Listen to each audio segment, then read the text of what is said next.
कहते हैं ना, समय जब करवट बदलता है तो फैसलों की दिशा भी बदल जाती है। और बिहार की राजनीति में इस वक्त कुछ ऐसा ही होता दिखाई दे रहा है।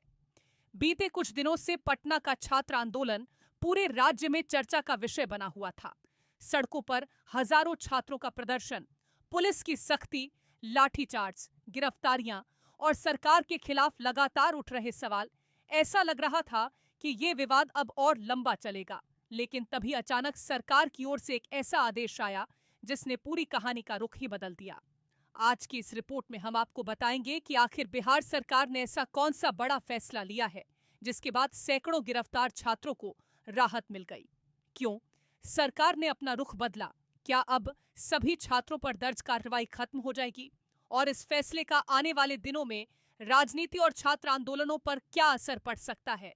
इसीलिए इस रिपोर्ट को आखिर तक जरूर देखिए। सबसे पहले पूरी कहानी समझिए। कुछ दिन पहले बिहार की राजधानी पटना में छात्रों का बड़ा आंदोलन देखने को मिला। छात्र नीट पेपर लीक और शिक्षा मंत्री धर्मेंद्र प्रधान के इस्तीफे को लेकर सड़कों पर उतरे थे। प्रदर्शन लगातार उग्र होता गया। कई जगह पुलिस और प्रदर्शनकारियों के बीच झड़प हुई। हालात ऐसे बने कि पुलिस को कार्रवाई करनी पड़ी और बड़ी संख्या में छात्रों को हिरासत में लेकर जेल भेज दिया गया। इन गिरफ्तारियों के बाद पूरे बिहार में बहस शुरू हो गई।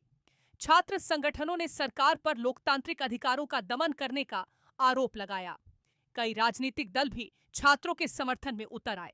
सोशल मीडिया पर लगातार सवाल उठने लगे कि क्या सिर्फ प्रदर्शन करने की वजह से छात्रों का भविष्य दांव पर लगाया जा सकता है। इसी बीच छात्रों के परिवार भी लगातार सरकार से अपील कर रहे थे।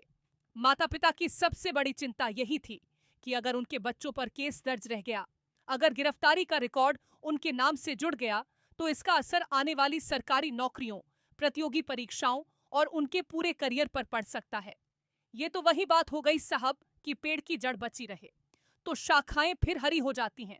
शायद सरकार ने भी यही बात समझी, क्योंकि अब बिहार सरकार के गृह विभाग ने इस पूरे मामले में बड़ा और बेहद संवेदनशील फैसला लिया है। सरकार ने ऑफिशियल नोटिफिकेशन जारी करते हुए आंदोलन के दौरान गिरफ्तार किए गए छात्रों को राहत देने का फैसला किया है। आदेश जारी होते ही जेलों में बंद छात्रों की रिहाई की प्रक्रिया शुरू कर दी गई। यानी जिन छात्रों को आंदोलन के दौरान गिरफ्तार किया गया था, उन्हें अब आज ही से रिहा किया जा रहा है। लेकिन कहानी यहीं खत्म नहीं होती। असल बड़ा फैसला तो इसके बाद सामने आया। सरकार ने अपने नोटिफिकेशन में साफ लिखा है कि छात्रों के भविष्य और करियर को ध्यान में रखते हुए केवल आंदोलन में शामिल होने की वजह से उनके खिलाफ आगे कोई दंडात्मक कार्रवाई नहीं की जाएगी। यानी अगर कोई छात्र सिर्फ प्रदर्शन में शामिल था और उसी कारण उसके खिलाफ कार्रवाई हुई थी, तो अब उस आधार पर उसके भविष्य को नुकसान नहीं पहुंचाया जाएगा।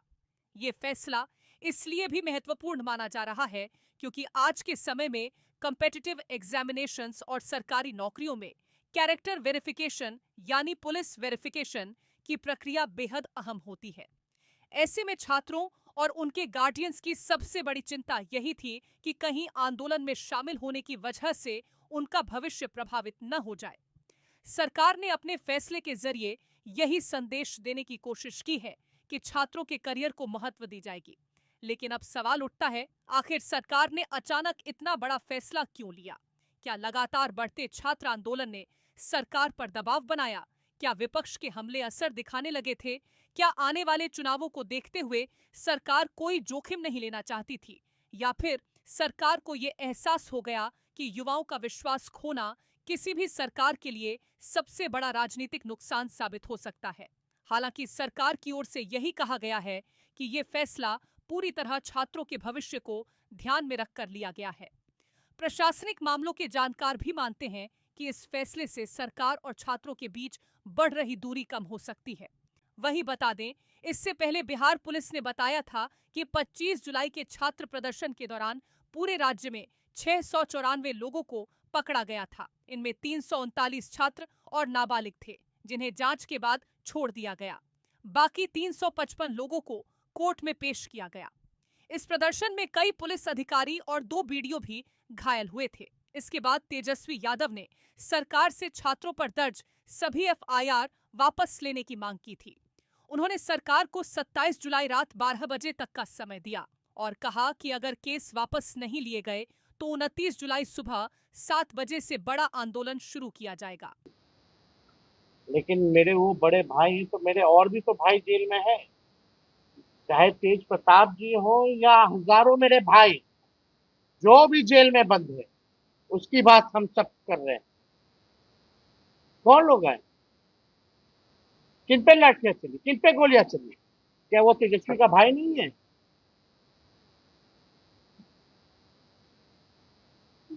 इसलिए हमने इस बात को कहा था कि सभी लोगों को न्याय मिलना चाहिए। अगर ये सरकार किसी भी व्यक्ति के साथ अगर गलत करेगी तो हम लोग इस सरकार के खिलाफ हैं।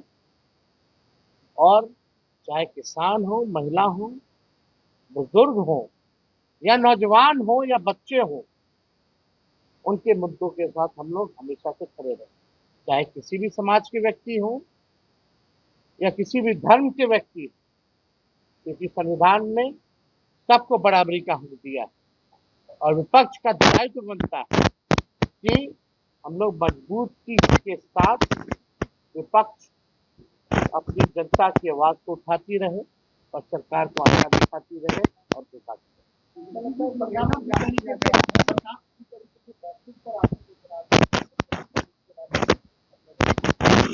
कब कराएंगे भाई? कौन गोली चलाएगा? या थोड़ी सी भी लाज शर्म है सम्राट चौधरी में कि वेदांता कितना दूर है? न्याय मिले, पूछे उनसे कि छात्र क्या कर रहे थे, उनसे बात करने में वही जमल है। यही ना भर्ती है पटना में, AK-47 से गोली चला ना, हम गए, वो क्यों नहीं गए? वो झाल बजा रहे हैं। वो तो मुख्यमंत्री है भाई, कि राजा हूं। कल तो भाषण दे रहे थे राजा और सेवक का। कथनी और करनी में देख लीजिए। हम राज सेवक जा ही नहीं रहा, सो कर ना मजदूर के पास जा रहा है, ना नौजवान के पास जा रहा है, ना किसान के पास जा रहा है, ना झुग्गी झोपड़ी वाले के पास जा रहा है, बुलडोजर चला रहा है। राजे लोग ना बुलडोजर चलाता है झुग्गियों पर, सब्जी बेचने वाले पर, फल बेचने वाले पर बुलडोजर चलाया जा रहा है, रोड उठा के फेंक दिया जा रहा है, नौजवानों पे सीना पे गोली मार दिया जा रहा है। इस सेवक का काम है कि राजा का काम है? सम्राट चौधरी जी, अभी भी मौका है, सुधर जाइए। मुख्यमंत्री हो गए हो यार, जिम्मेवारी वाली पद है। खाली तेजस्वी यादव और लालू यादव को गाली दे करके मोदी और अमित शाह जी को खुश करने से नहीं चलेगा। जब तक जनता खुश नहीं है, अगर जनता नाराज हो गई ना, तो ना मोदी जी रहेंगे, ना सम्राट चौधरी रहेंगे।